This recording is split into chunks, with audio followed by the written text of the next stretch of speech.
Olá! Bem-vindos a mais uma exploração profunda aqui nos nossos encontros. Hoje o tema é fascinante, eu diria. Vamos mergulhar fundo num conceito central da psicanálise, a regressão. Olá, é um tema realmente fundamental, né? Com muitas camadas. Exatamente. E para nossa análise, a gente vai se basear em alguns textos seminais que traçam a evolução dessa ideia, começando lá com Freud e indo até as contribuições posteriores, que mudaram bastante o cenário. Principalmente as que vieram da observação de crianças, né? Como a de Melanie Klein. Mas podemos começar por Freud, claro. Sim, vamos começar pelo começo, né? Freud, ele inicialmente descreveu a regressão, assim, de uma forma mais direta. Um retorno da libido, da energia psíquica sexual, para fases anteriores do desenvolvimento. Isso. E também para pontos de fixação. Ele via isso muito claramente em certas condições mentais, nas neuroses, principalmente. E essa fixação, como ele definia? Era tipo uma ligação especialmente forte, né?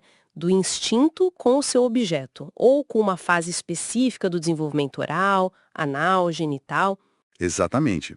Uma ligação particularmente estreita, como ele dizia. E essa fixação podia, segundo ele, travar o desenvolvimento psicossexual normal. Impedindo que a pessoa avançasse, digamos assim. E aí limitava outras coisas, como a capacidade de sublimar, de direcionar essa energia para fins mais socialmente aceitos e até o desenvolvimento do ego, né? Isso. A energia ficava meio que presa ali naquele ponto. E a causa clássica para a regressão, para esse retorno, era vista principalmente como o represamento da libido. Represamento, tipo, a energia acumulava porque não tinha para onde ir. Basicamente isso. Seja por uma frustração externa, algo no mundo que impedia a satisfação, ou por fatores internos, conflitos psíquicos mesmo. A libido acumulava e, sem saída, voltava para esses pontos de fixação antigos, onde já tinha encontrado satisfação antes. Faz sentido, né, como um primeiro modelo. Mas você já adiantou. Essa visão clássica, ela precisou ser revista, né? Ampliada. Muito. Principalmente depois que o próprio Freud introduziu o conceito de pulsão de morte, de instinto destrutivo. Que complexificou tudo, né? Totalmente. E também, como eu disse, com as descobertas que vieram da análise direta de crianças pequenas. A coisa se mostrou bem mais intrincada do que um simples represamento de energia. Ok, então. Acho que temos um bom ponto de partida. Vamos desempacotar isso, como se diz. Essa evolução do conceito de regressão. Vamos lá.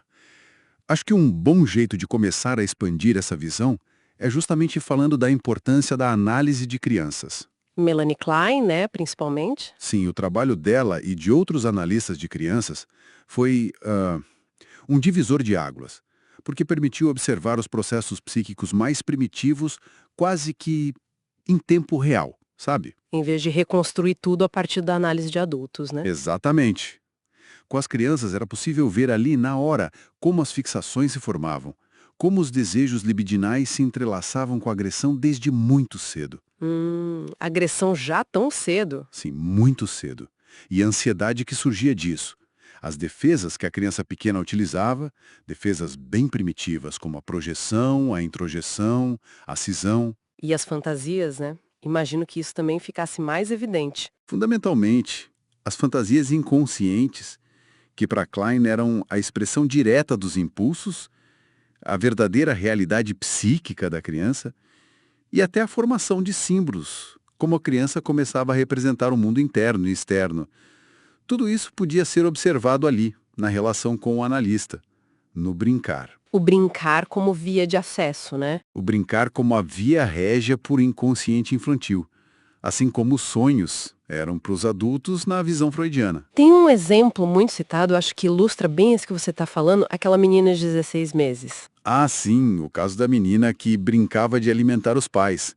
É o exemplo clássico da Klein. Isso, ela pegava pedacinhos imaginários de alguma coisa marrom, no texto original fala de uma tela de couro marrom, acho, e oferecia para os pais como se fosse comida. E o contexto era importante. Essa brincadeira surgiu logo depois que ela foi repreendida por brincar com as próprias fezes, algo que tinha descoberto e que, claro, gerou uma reação dos pais. Certo. E aí? Bom, aqui é onde a análise fica realmente interessante, né?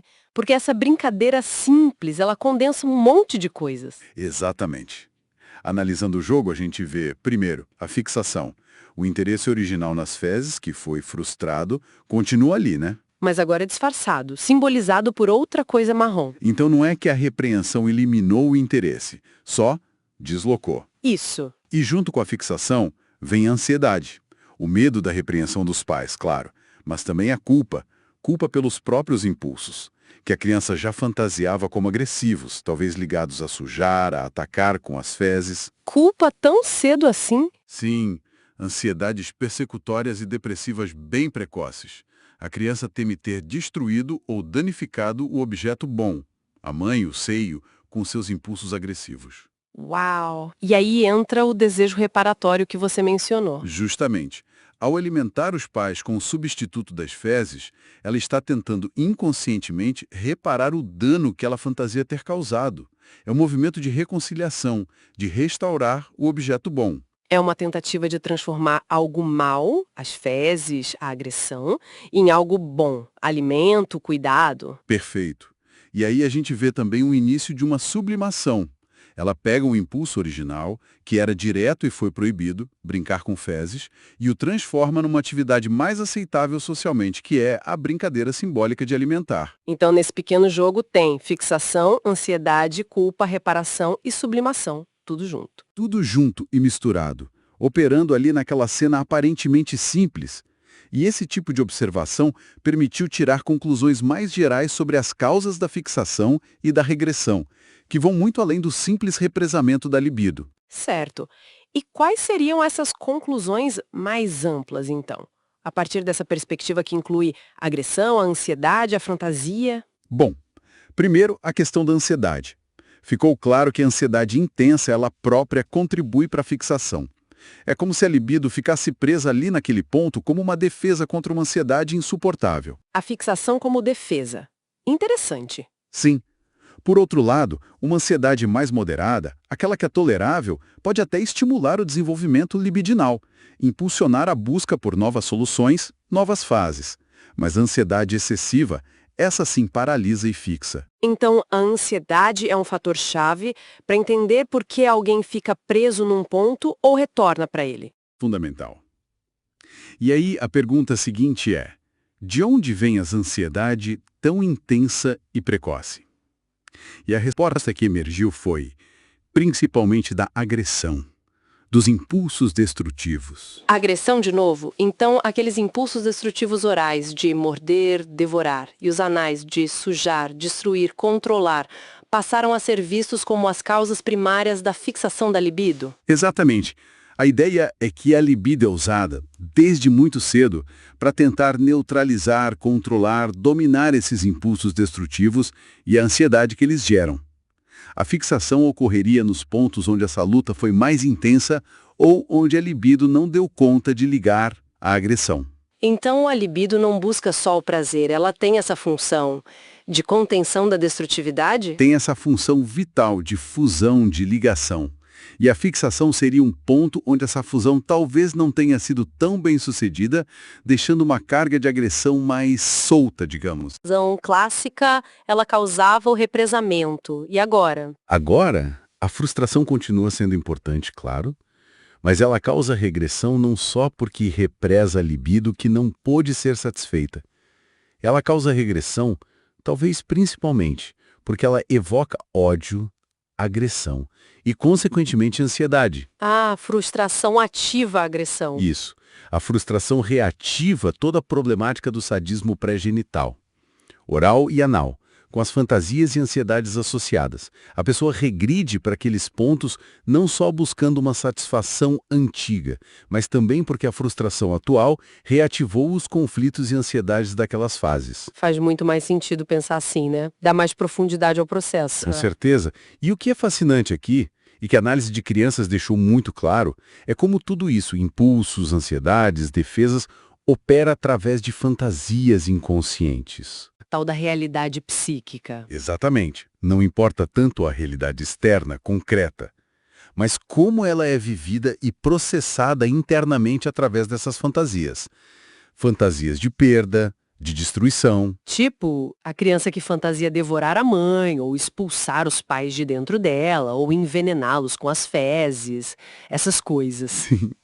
E essas fantasias, por sua vez, geram uma ansiedade tremenda. Medo de perder o objeto bom, que é amado e necessitado. E medo de retaliação do objeto mau, que foi atacado na fantasia e agora é percebido como persecutório. Aquele medo de que o que ela fez em fantasia aconteça com ela de verdade. Basicamente. E aí a gente entende melhor, por exemplo, as fobias infantis precoces. Muitas vezes, elas podem ser vistas como projeções desses perigos internos ligados a essas fantasias, especialmente as canibalísticas orais, no mundo externo. O medo de ser devorado por um animal, por exemplo, pode ser um reflexo do próprio desejo de devorar e do medo da retaliação por isso. Nossa, é bem intenso pensar nisso acontecendo na mente de uma criança tão pequena. É muito intenso, mas parece ser a base do nosso desenvolvimento emocional. Ok, falamos muito da agressão, da ansiedade, das fantasias ligadas à destrutividade nas fases pré-genitais e como isso causa fixação. Mas e o lado positivo? Essas fases contribuem de alguma forma para a genitalidade madura, para a vida adulta? Ou são só problemas a serem superados? Ótima pergunta. Não, elas não são só problemas. Definitivamente, têm contribuições positivas essenciais. A forma como a genitalidade adulta se estabelece depende muito de como essas fases anteriores foram vividas e integradas. Como assim? Pode dar um exemplo? Claro, pense na fantasia do pênis. Na fase genital, ele é visto como o órgão da união, da procriação. Mas essa capacidade de dar, de criar, pode ter raízes lá na fase oral, na fantasia do seio que alimenta, que doa. A fantasia genital pode incorporar e sublimar elementos orais positivos. Interessante. O pênis como um órgão doador, alimentador? Metaforicamente, sim. Ou pense no prazer feminino em envolver o pênis durante a relação sexual. Isso pode estar ligado inconscientemente a memórias corporais da fase oral, da sucção segura e prazerosa no seio. São ecos das fases anteriores que se integram em uma nova configuração. Então não é uma ruptura total, é mais uma integração, uma transformação. Exato. E isso só é possível por causa do que Freud chamou de labilidade da libido. A capacidade dela de se deslocar, de mudar de objetivo, de zona erógena. E também porque as fases não são compartimentos estanques. Elas se sobrepõem. Como assim se sobrepõe? Pendências genitais, por exemplo, já podem surgir muito cedo, ainda na fase oral ou anal. A curiosidade sexual, o desejo de ter um bebê, essas coisas não aparecem só na puberdade. Elas têm precursores muito antigos. O desenvolvimento não é linear como uma escada. É mais como ondas que se misturam. Entendi. E essa integração das fases anteriores na genitalidade, isso depende de quê para acontecer bem? Bom, se a gente conectar isso com o quadro geral que estávamos discutindo com Klein, depende muito da introjeção de um bom objeto interno. O seio bom, a mãe boa que foi internalizada. Isso. Se a criança conseguiu internalizar uma imagem predominantemente boa da mãe, apesar das frustrações e dos próprios ataques em fantasia, isso cria uma base de segurança interna. Facilita depois na vida adulta encontrar e se relacionar com um bom objeto externo, um parceiro real na fase genital. Ter um bom objeto dentro ajuda a encontrar um bom objeto fora. Exatamente. E aí entram de novo os desejos reparatórios que vimos na menina da brincadeira. Eles são fundamentais para manter a genitalidade saudável. A capacidade de amar, de cuidar do parceiro, de criar algo juntos, seja um filho, seja um projeto, tudo isso está ligado a essa capacidade de reparar, de restaurar o objeto amado, que inevitavelmente a gente também frustra e ataca em fantasia. Então a regressão aconteceria quando essa capacidade de reparação falha. Em grande parte, sim. A regressão pode ser vista como um colapso dessa posição mais madura, que envolve a preocupação com o objeto e o desejo de repará-lo. Muitas vezes, isso é desencadeado por uma frustração intensa na vida adulta. E a frustração, como a gente viu, evoca o quê? O ódio à agressão. E esse ódio reativa não só as ansiedades primitivas ligadas aos objetos externos maus, mas também o medo do superego. Ah, O superego! A instância crítica herdeira do complexo de Édipo. Isso. Que é, em parte, a introjeção das figuras parentais, mas também carrega a marca da própria agressão da criança projetada nelas. Então a frustração e o ódio evocam o medo desse superego severo, desse objeto interno que se torna odioso e ameaçador. E a pessoa pode regredir para modos mais primitivos de lidar com essa ameaça interna. Uau, é uma dinâmica bem complexa mesmo. A regressão não é só voltar para trás, é um rearranjo de muitas forças internas. Sem dúvida, é um processo muito dinâmico. E falando em dinâmica, é interessante também, eu li algo sobre olhar a fixação e a patologia, não só pelo lado da regressão, mas também pela perspectiva da progressão e da restituição. Faz sentido isso? Totalmente. É uma perspectiva complementar muito importante. O próprio Freud já apontava um pouco nessa direção. Ah, é? Onde? Por exemplo, na análise da paranoia. No caso Schreber, ele interpretou os delírios e sintomas paranoides não apenas como resultado da regressão e da defesa contra a homossexualidade, mas também como uma tentativa de recuperação. Uma tentativa de reconstruir o mundo. Exatamente. Depois que a libido tinha sido retirada do mundo externo, do investimento nos objetos, os sintomas seriam uma tentativa, ainda que distorcida, de reinvestir do mundo, de criar uma nova realidade, de restituir as ligações perdidas. É uma tentativa de cura, ainda que patológica. Que interessante. Ver o sintoma também como uma tentativa de solução, não só como problema. Isso. E Klein expandiu muito essa ideia.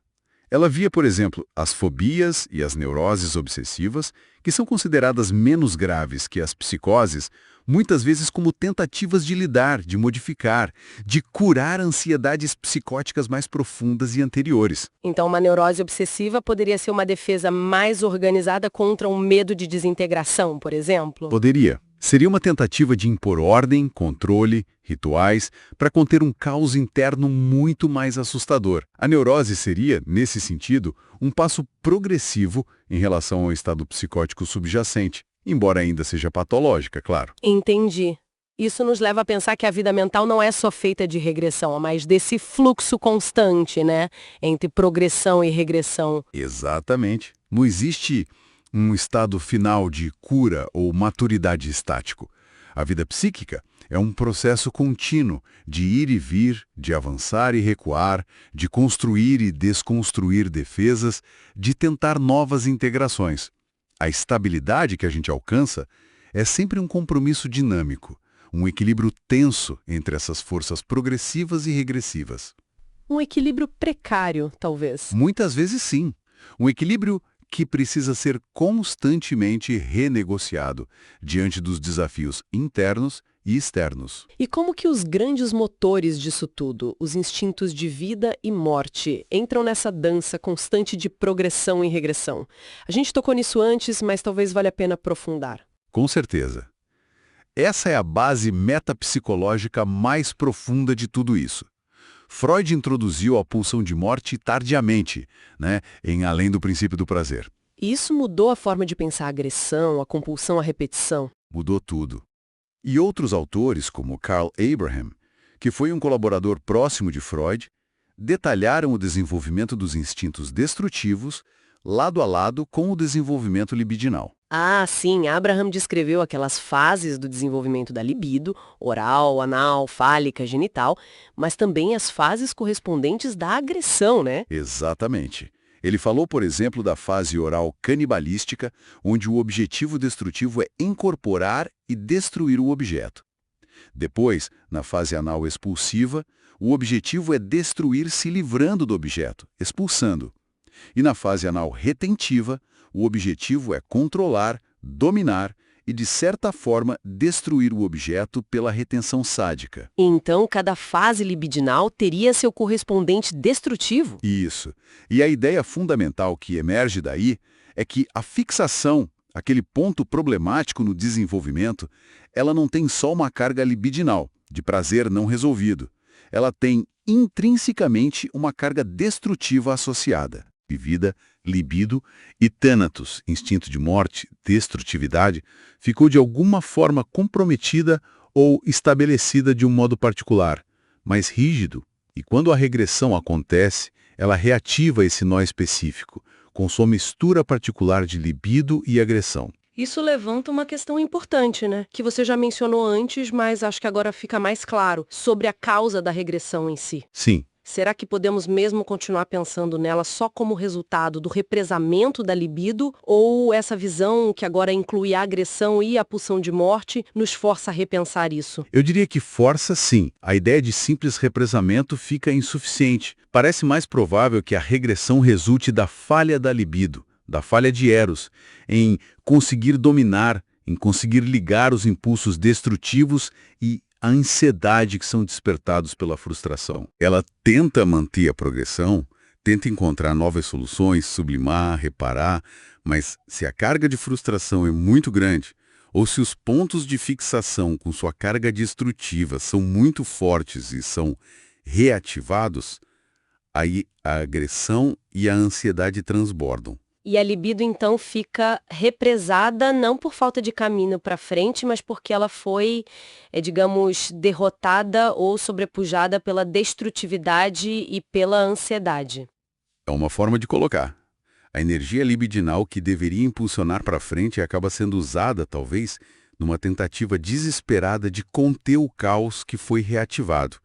E aí o sistema regride para modos de funcionamento anteriores, onde aquele equilíbrio específico de forças, libido versus agressão, estava estabelecido, mesmo que fosse um equilíbrio problemático. Entendi. A regressão como uma solução de emergência, quase, quando a progressão falha em conter a destrutividade reativada. Pode ser vista assim, uma solução defensiva que busca um equilíbrio anterior, mesmo que mais primitivo e menos satisfatório. Podemos pensar em exemplos clínicos disso, onde essa dinâmica fica clara. Sim, muitos. A gente pode pensar, por exemplo, nas dificuldades que algumas pessoas enfrentam em períodos de transição da vida, como A menopausa. a menopausa. Interessante. Como a regressão se manifestaria aí, nessa nova perspectiva? Bom, classicamente se pensaria talvez só nas mudanças hormonais, né? Que causam alterações de humor, etc. Mas do ponto de vista psicanalítico, a menopausa representa um confronto muito direto com a perda da capacidade procriativa. Uma frustração narcísica importante, né? Exatamente. E essa perda, essa frustração, pode reativar um turbilhão de ansiedades e conflitos muito antigos, ligados a todas as fases do desenvolvimento psicossexual. Que tipo de ansiedades? Várias.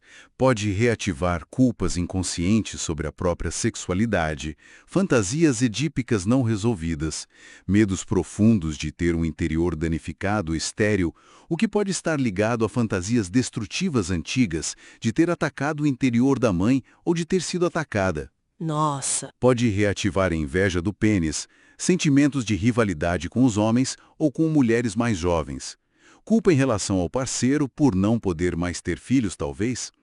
Reviver fantasias incestuosas ligadas aos próprios filhos que agora são adultos.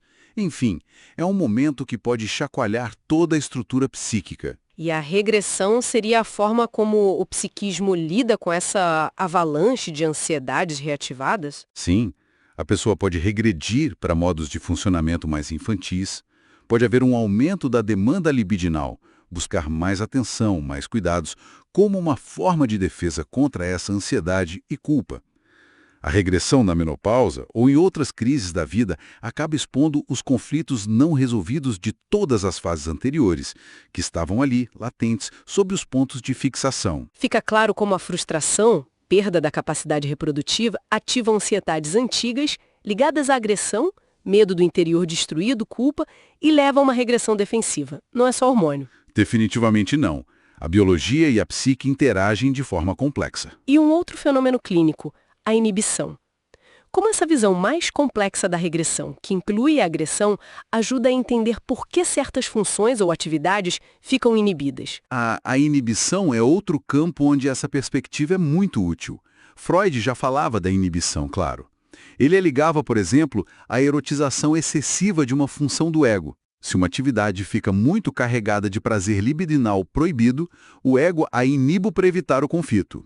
Tipo, a dificuldade de escrever poderia ser ligada a um prazer infantil excessivo em brincar com as fezes, associado à escrita. Exatamente. Essa era uma das linhas de pensamento freudiana, a escrita como uma sublimação da atividade anal. Se essa ligação fosse muito forte e conflituosa, a escrita poderia ser inibida. Mas essa nova perspectiva acrescenta algo a isso? Acrescenta sim. Ela sugere que, muitas vezes, a inibição não se deve apenas à carga libidinal excessiva, mas sim à predominância de fantasias de violência e destrutividade associadas àquela função. Ah, então a escrita poderia ser inibida não só pelo prazer anal, mas pela fantasia de que escrever é um ato sádico. Exatamente. Uma fantasia inconsciente de que escrever é como sujar, atacar, controlar sadicamente o leitor ou o objeto sobre o qual se escreve. Ou que as palavras são como urina queimando o papel. Uma fantasia uretral sádica. E a inibição de caminhar, por exemplo? Poderia estar ligada não só a prazeres motores infantis, mas a fantasias inconscientes de que caminhar é pisotear o corpo da mãe, atacar o chão que a representa. Entendi. Então, a atividade fica inibida porque ela ativa não só prazer proibido, mas principalmente fantasias agressivas e a ansiedade que vem junto. Isso. A inibição funciona como uma defesa contra a ansiedade depressiva, medo de ter destruído o objeto bom com essa agressão fantasiada, e também contra a ansiedade persecutória, medo de retaliação por essa agressão. A pessoa evita a atividade para não ter que lidar com essas fantasias e ansiedades insuportáveis. Faz todo sentido. Amplia muito a compreensão da inibição para além da questão puramente libidinal. Com certeza. Mostra como a agressão e as fantasias a ela associadas permeiam tantos aspectos da vida psíquica, inclusive as dificuldades e os sintomas. E isso nos leva de volta à questão metapsicológica mais fundamental, a relação entre os instintos de vida e morte, Eros e Thanatos. Freud chegou a sugerir que a regressão envolveria uma difusão instintual, né? Um desligamento dos componentes eróticos e destrutivos que normalmente estariam fundidos. É isso mesmo. Sim, ele levantou essa hipótese. A ideia seria que, na progressão, na saúde, os instintos estariam mais bem fundidos, com Eros conseguindo ligar e neutralizar Thanatos, colocando a destrutividade a serviço da vida. Na regressão, essa fusão se desfaria parcialmente, liberando a destrutividade de forma mais bruta. Então, o que tudo isso significa, na prática? A regressão seria um estado de maior destrutividade solta? É uma ideia poderosa, mas talvez precise ser matizada. O próprio Freud sempre enfatizou que os instintos estão quase sempre fundidos, em diferentes proporções. É raro encontrar um impulso puramente libidinal ou puramente destrutivo na vida psíquica. Então talvez não seja uma defusão completa. Talvez seja mais uma mudança na proporção da mistura. Na regressão, o equilíbrio se alteraria, fortalecendo o componente destrutivo em relação ao libidinal naquela área específica do funcionamento psíquico que foi afetada.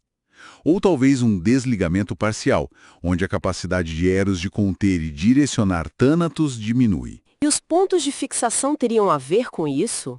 Seriam pontos onde essa fusão já era, digamos, mais instável ou tinha uma proporção específica? Exatamente. Os pontos de fixação podem ser vistos como locais no inconsciente onde certas misturas instintuais, com suas cargas libidinais e destrutivas específicas, e as fantasias associadas, ficaram depositadas, prontas para serem reativadas. A regressão volta para essas misturas específicas. Isso levanta outras questões, né? Sobre a quantidade de energia instintual ao longo da vida. Ela aumenta, diminui, permanece constante? Freud não deixou isso muito claro. Não, essa é uma área com muitas perguntas em aberto. Será que o que importa mais é a quantidade total de libido ou de agressão? Ou será que é a qualidade da fusão entre elas? Ou as fantasias específicas que organizam esses impulsos em cada fase? O que você acha? Eu tendo a pensar que a qualidade da fusão e as fantasias organizadoras são mais decisivas do que a quantidade bruta de energia. A forma como Eros e Thanatos se combinam e sob o domínio de que fantasias, mais reparatórias, mais persecutórias, parece determinar mais o resultado psíquico. E a primazia genital nesse contexto? Por que ela seria o objetivo do desenvolvimento?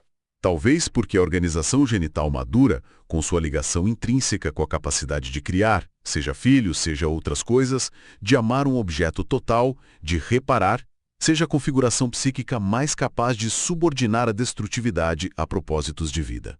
De usar a agressão de forma construtiva, digamos. Na assertividade, na competição saudável, na defesa dos limites. Exatamente. A agressão não desaparece, mas na primazia genital bem estabelecida, ela estaria mais a serviço de Eros, mais integrada, mais fundida de uma maneira que promove a vida e a relação, em vez de destruí-las. A regressão seria, então, uma falha nessa capacidade de manter a destrutividade subordinada. Certo.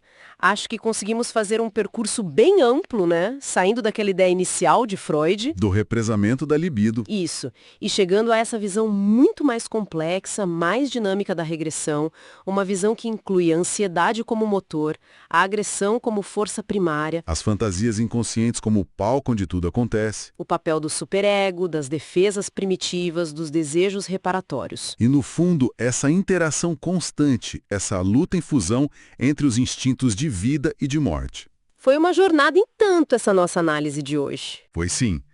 E acho que o ponto central que fica é esse. A regressão não é um simples retorno passivo a um estado anterior. É um processo ativo, dinâmico. Que sinaliza uma falha, né? Uma falha em manter os equilíbrios que tinham sido conquistados antes. Exatamente. Um equilíbrio entre os impulsos libidinais e agressivos, entre as diferentes defesas, entre a capacidade de lidar com a frustração e o desejo de reparar. Quando esse equilíbrio falha, por algum motivo, Aí emergem os conflitos, as ansiedades primitivas persecutórias, depressivas que estavam ligadas àqueles pontos de fixação antigos. pontos que, como vimos, carregam sempre essa dupla carga, libidinal e destrutiva. A regressão reativa essa mistura específica. E a estabilidade psíquica, então, nunca é garantida. É sempre esse equilíbrio tenso, né? Essa dança entre progressão e regressão. Exatamente. A saúde mental não é a ausência de conflito, mas talvez a capacidade de navegar essa tensão, de encontrar novos equilíbrios, de retomar a progressão depois de um recuo inevitável. Isso me deixa pensando.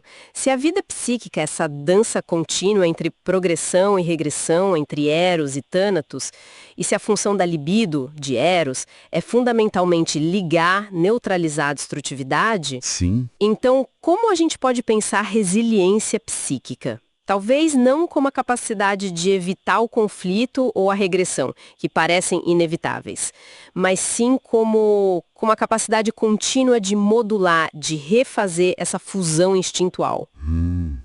interessante. A capacidade de, mesmo diante dos desafios, das frustrações, que reativam a agressão e a ansiedade, conseguir encontrar formas de manter a vida à frente, de usar a libido para religar o que se soltou, para reparar o que foi danificado em fantasia, para continuar criando, amando, avançando, apesar de tudo. Seria isso a resiliência nessa perspectiva? É uma reflexão muito pertinente. Ver a resiliência não como uma fortaleza inabalável, mas como essa capacidade plástica, dinâmica, de constantemente renegociar a fusão instintual, de manter Eros minimamente no comando, mesmo quando Thanatos se faz sentir com força. Acho que faz muito sentido pensar por aí. Fica aí, então, essa reflexão para a gente continuar elaborando. Com certeza. Bom, acho que por hoje demos conta do nosso mergulho na regressão. Foi uma conversa muito rica. Concordo. Um tema complexo, mas essencial para a prática clínica e para a compreensão da mente humana. Muito obrigada pela sua companhia e pelas suas contribuições valiosas nesta nossa análise aprofundada. Eu que agradeço a oportunidade da troca. E agradecemos a todos que nos acompanharam nesta exploração. Esperamos que tenha sido proveitosa. Até a próxima!